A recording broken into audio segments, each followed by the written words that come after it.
Good morning students.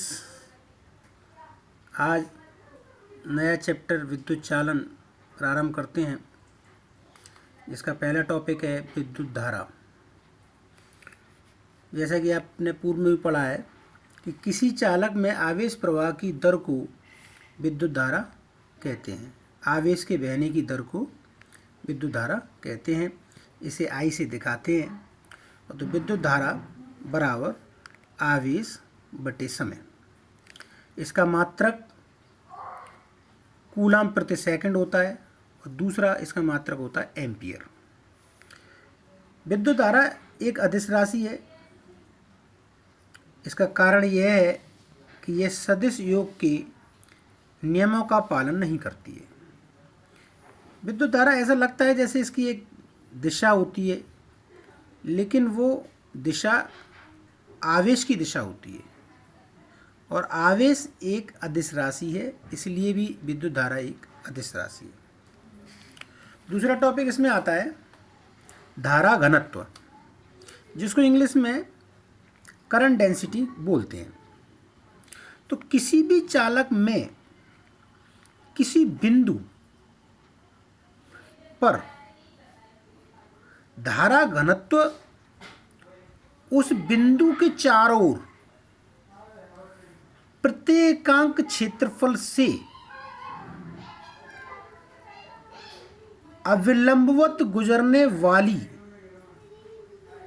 विद्युत धारा को धारा घनत्व कहते हैं। इसे जे से दिखाते हैं। ये इसकी परिभाषा है समझने के लिए कि धारा जिस क्षेत्रफल से होकर बह रही है,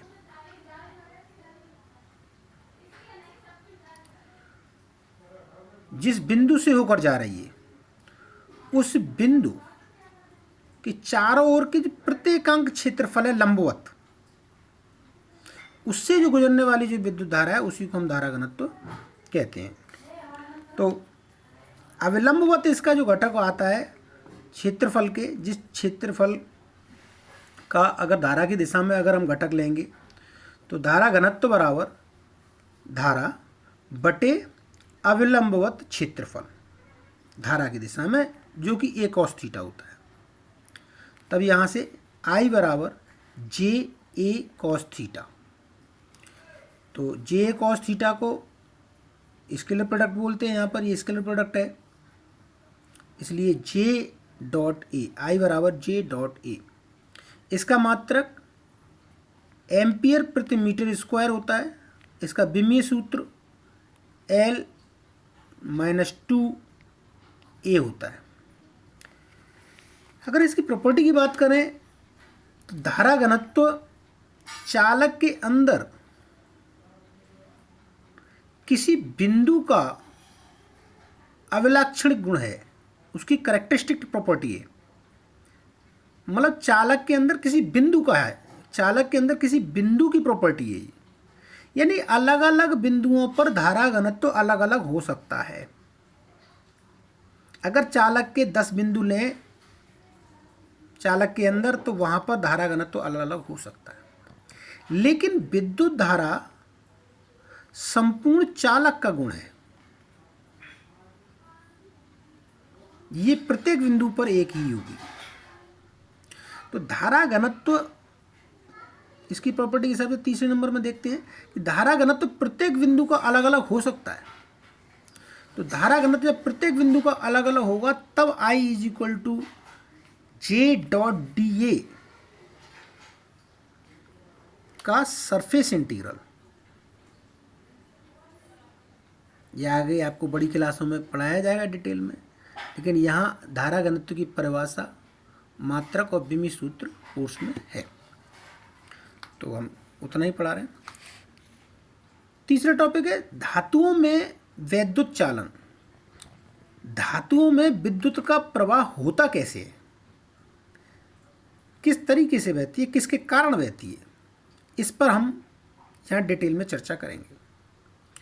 तो धातुओं में विद्युत चालन के लिए हम देखते हैं कि परमाणु में नाभिक और सबसे बाहर की कक्षा के इलेक्ट्रॉन के बीच, नाभिक और सबसे बाहरी वाली कक्षा के इलेक्ट्रॉन के बीच दूरी बढ़ने के कारण बहुत कम कूलाम्ब का आकर्षण बल लगता है। क्योंकि दूरी अधिक होती है इसलिए कूलाम्ब का आकर्षण बल कम लगता है। इसलिए यह इलेक्ट्रॉन परमाणु के अंदर कक्षा से बाहर हो जाता है। इससे ही मुक्त इलेक्ट्रॉन कहते हैं या अंग्रेजी में फ्री इलेक्ट्रॉन कहते हैं। धातुओं में मुक्त इलेक्ट्रॉन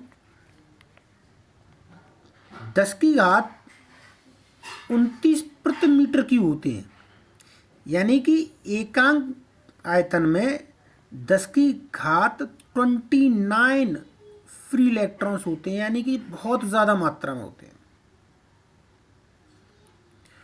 धातुओं में जो विद्युत चालन होता है, विद्युत का प्रवाह जो होता है, वो इन्हीं मुक्त इलेक्ट्रॉन के कारण होता है।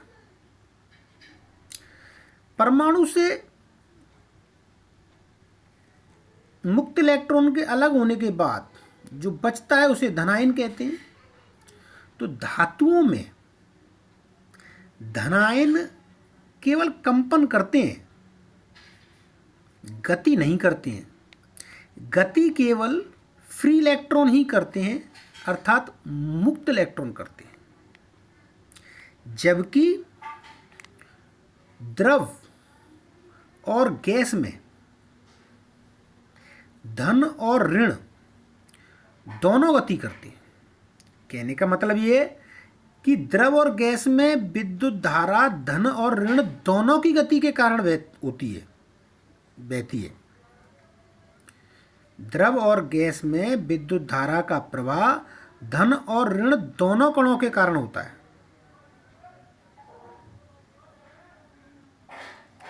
तो दोनों के कारण विद्युत चालन होता है द्रव और गैस में। जबकि धातुओं में केवल मुक्त इलेक्ट्रॉन के कारण विद्युत का प्रवाह होता है। धनायन तो केवल कंपन करते हैं अपने स्थान पर। तो धातुओं में जो विद्युत का प्रवाह है वो केवल मुक्त इलेक्ट्रॉनों के कारण होता है, धनायनों के कारण नहीं होता है। चांदी सबसे अच्छा सुचालक है, सबसे अच्छा कंडक्टर है, फिर तांबा, फिर सोना, एल्युमिनियम अच्छे चालक हैं। चालक में मुक्त इलेक्ट्रॉन रैंडम मोशन करते हैं विभवांतर लगाने से पहले। मतलब किसी चालक के सिरों पर विभवांतर लगने से पहले मुक्त इलेक्ट्रॉन तितर बितर गति करते हैं, जिसको हम रैंडम मोशन कहते हैं। चौथा टॉपिक है इसी में, छोटा है, औसत मुक्त पथ या मुक्त पथ, इंग्लिश में फ्री पाथ कहते हैं इसे। चालक के अंदर दो क्रमागत या लगातार टक्करों के बीच मुक्त इलेक्ट्रॉन द्वारा चली गई दूरी को मुक्त पथ कहते हैं। इसे लैम्डा से दिखाते हैं।